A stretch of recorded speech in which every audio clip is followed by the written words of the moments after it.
Emanuel Álvarez Agis está en línea. Hola Emanuel, ¿cómo estás? Acá Roberto Navarro, Arely Jalad, Nicolantos, Lucía Rodríguez Bosch. Escuchaste al presidente y más o menos estarás al tanto de la negociación. ¿Cuál es tu opinión?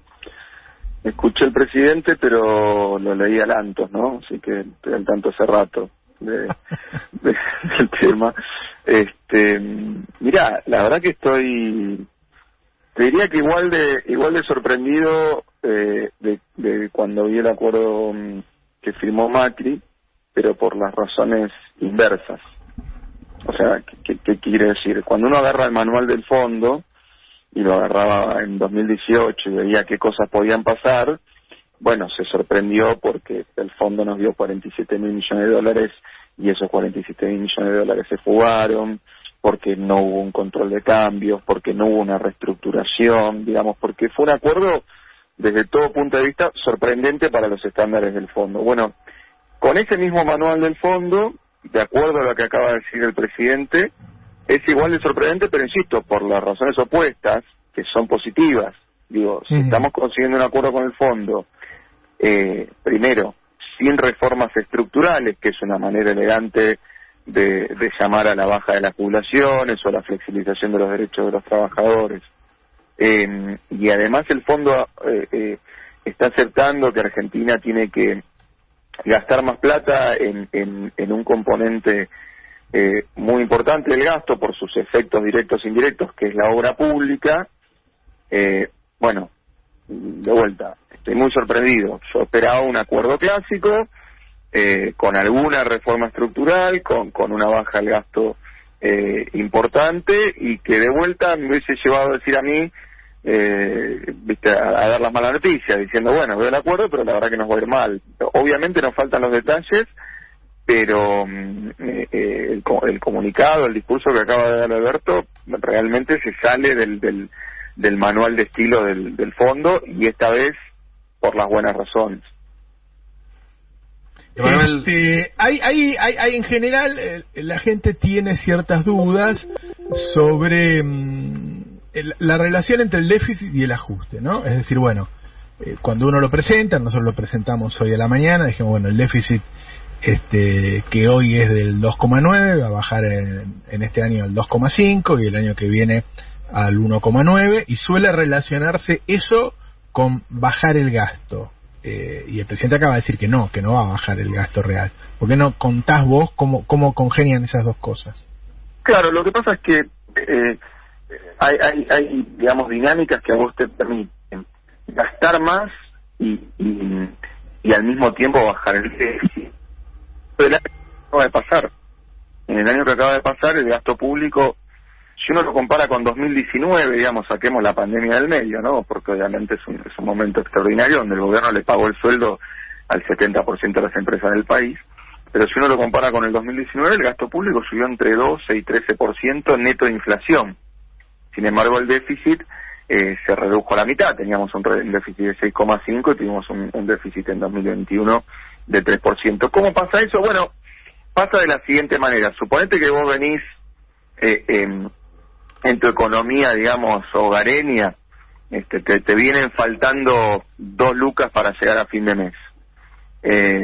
Y de repente te dan un aumento de sueldo de 10 lucas. Y vos decís, bueno, ¿sabes qué? Con estas 10 lucas que me dieron, puedo tapar el bache de las 2 lucas, pero también puedo salir más veces a comer afuera.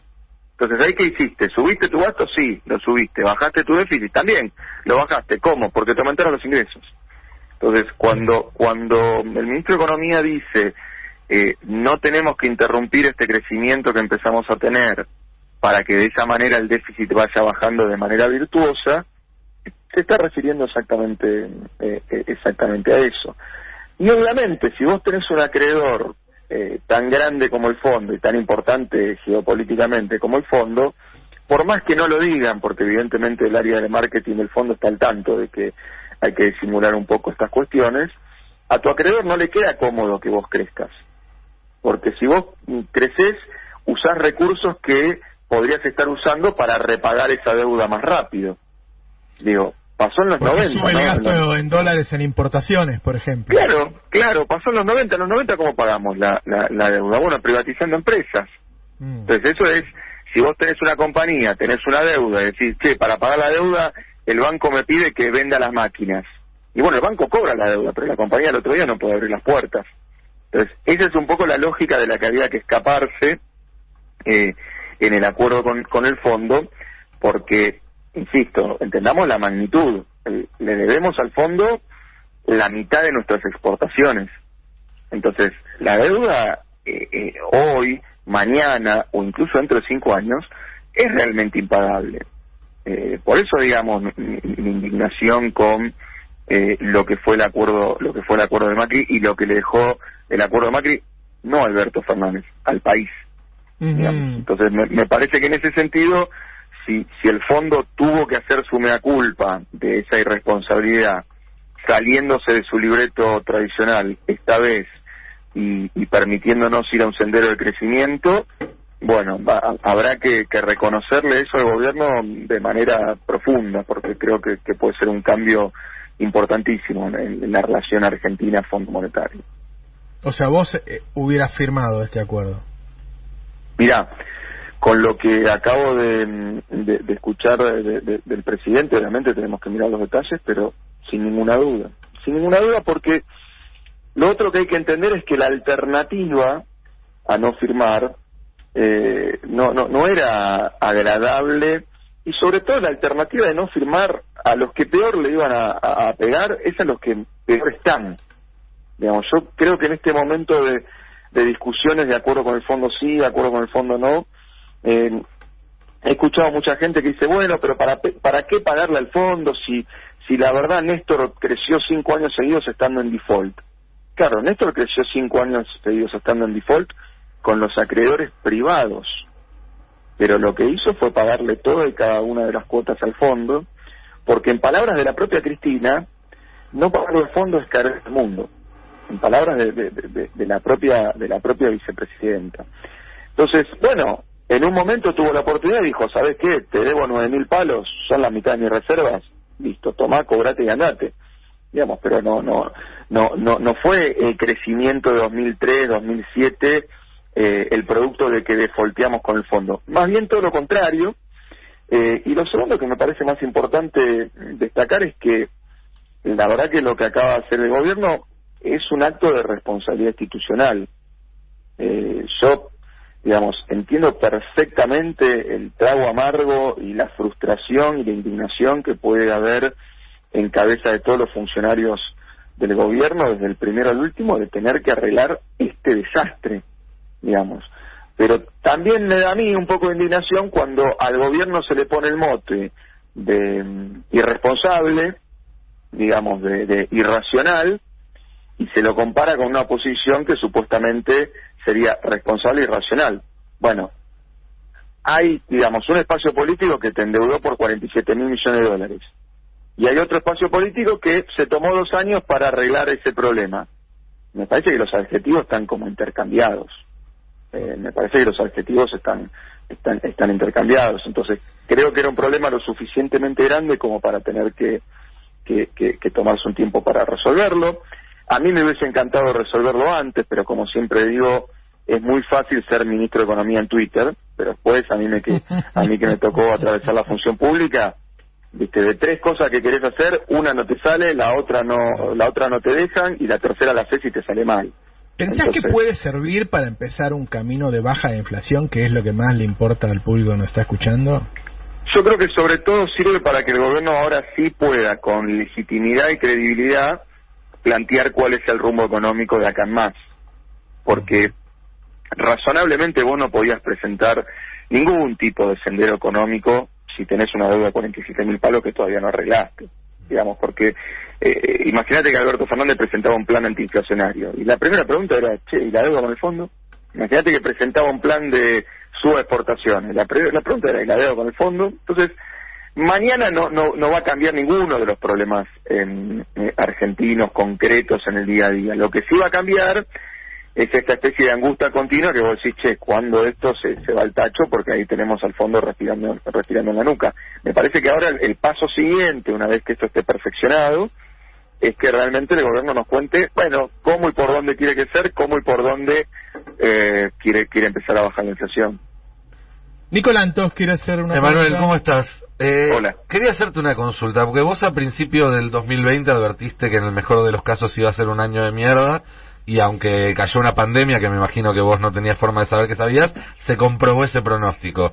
Después dijiste que el 2021 podía ser en términos de crecimiento el mejor año de Argentina en una década, y crecimos al 10%, más allá de que fue un crecimiento que tiene varias deudas internas.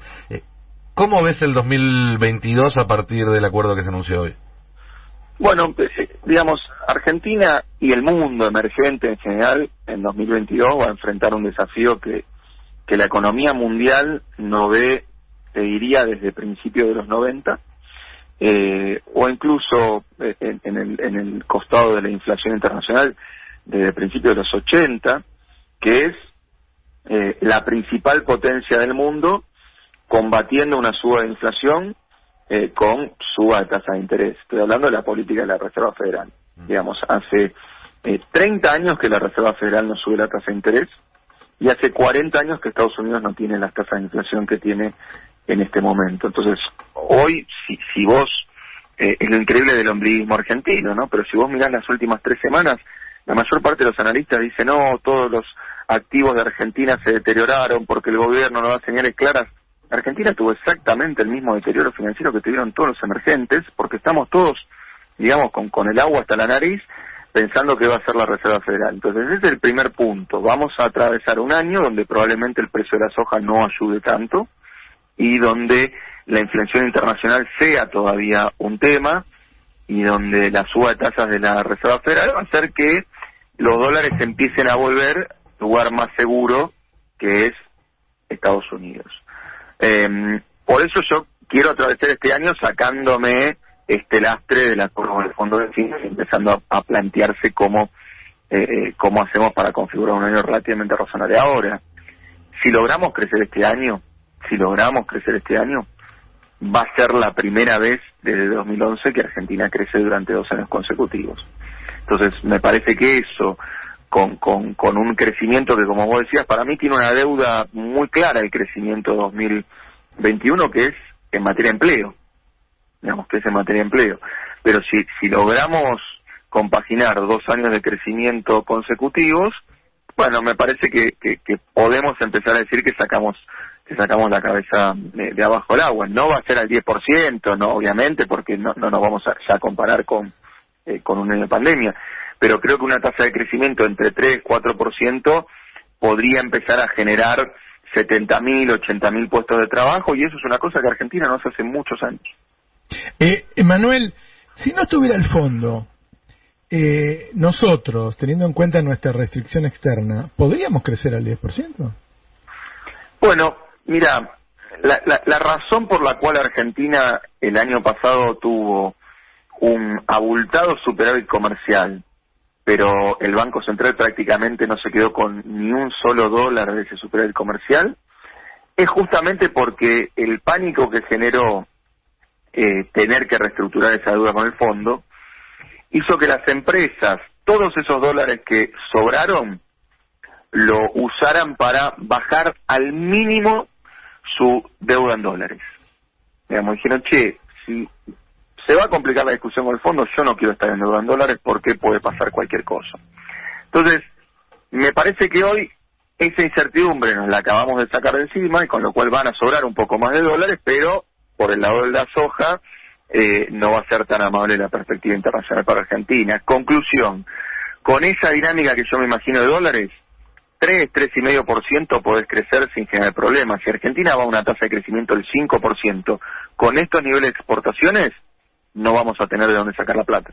Entonces creo que hay que, manejar la economía para recorrer un desfiladero muy finito, donde no te podés caer para el lado del no crecimiento, porque la gente está esperando que eso ocurra, recuperar el empleo, recuperar el poder adquisitivo del salario, Pero si querés meter quinta a fondo y decir, bueno, crezcamos al 6, ¿viste? No crezcamos 2 años seguidos al 3, crezcamos un año al 6, bueno, ahí te podés ir para el lado de quedarte sin dólares y ese siempre es la peor crisis para Argentina. Claro. Emanuel Álvarez Aj. No dejes de suscribirte a Muy Politizado y activa la campanita para no perderte ninguna entrevista o editorial. Y de paso te contamos que podés aportar a este proyecto con una colaboración mensual. Entrá al link de la descripción y sé parte de la comunidad de aportantes.